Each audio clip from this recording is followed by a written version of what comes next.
Ladies and gentlemen, would you please welcome longtime executive producer of The Simpsons, Al Jean, and the man who took us to Springfield, the creator, Mr. Matt Groening. So, Matt, how is it for you celebrating 20 years here at MIPCOM with a bunch of cheese-eating surrender monkeys? As a representative of the burger-eating invasion monkeys, it's an honor to be here. And I just want to say, first of all, thank you to all the fans out there for supporting the show for 20 years. Thank you to all the channels who have broadcast The Simpsons for the 20 years and given us such great support. And thank you for the hospitality of Reed Needham and Mark Kaner in particular. And thank you. That's wanted to get that out of the way, the thank you. Now it's been 20 years. And for me, what I always like to try and understand is when was the moment when you said, this is something beyond what I ever expected? You know, when was the moment you said, this is huge? I'll tell you, it was back in the very, very beginning of the series. I was actually building a house, and there was Bart Simpson graffiti on the side of my house. And I don't think they knew I lived there. So that's when I thought, this is really going to be something. Yeah. And Al, how about you? Well, tell us how you got involved in the show. Like, when did you first hear about it, and then how did you kind of become a part of the Simpsons family? Well, I've been a fan of Matt's work in Life in Hell, which was in American newspapers. And Sam Simon, who was developing the show with Matt and Jim Brooks, knew me from the Gary Shandling show. And they were looking for writers to help turn the Tracy Ullman shorts into a half-hour series. And honestly, none of the people that we knew wanted the job because it was 2 days a week and it was a cartoon. So we lucked into the greatest thing in my career, which was coming to The Simpsons right at the start.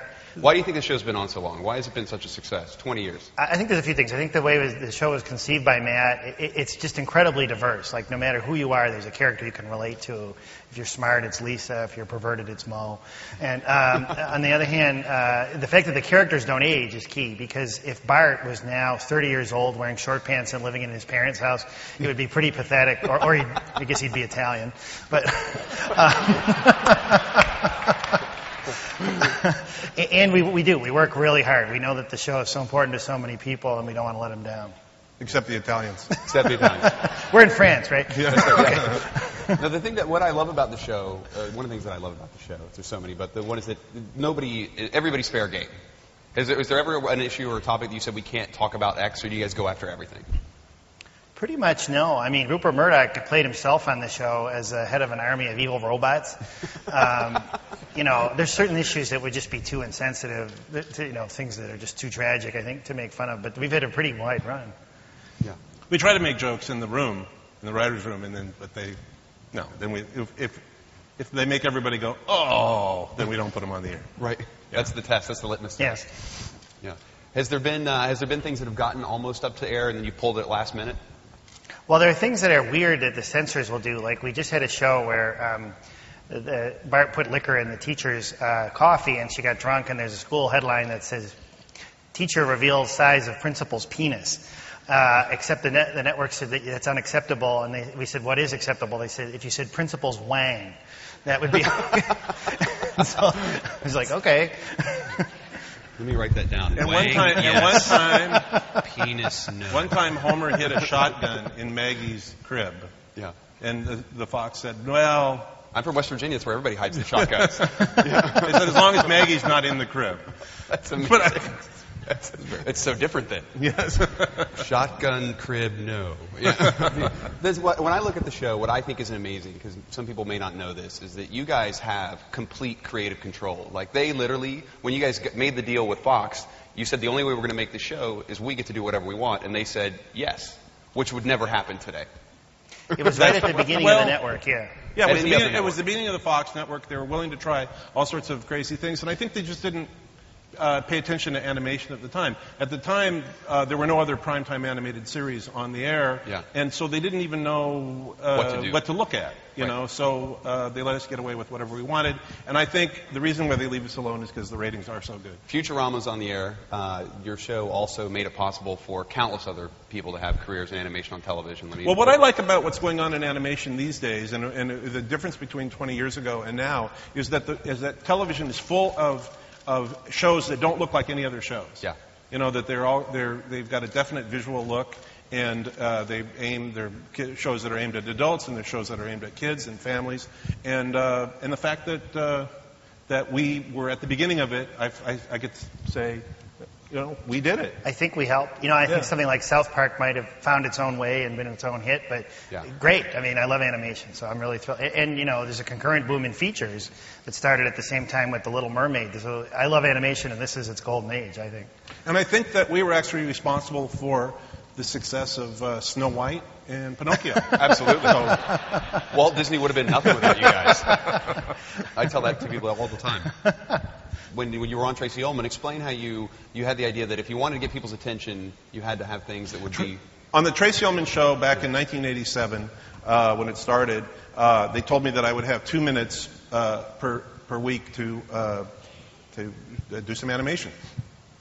And so I said, oh my God, what can you do in 2 minutes? And then they said, no, not 2 minutes, 1 minute.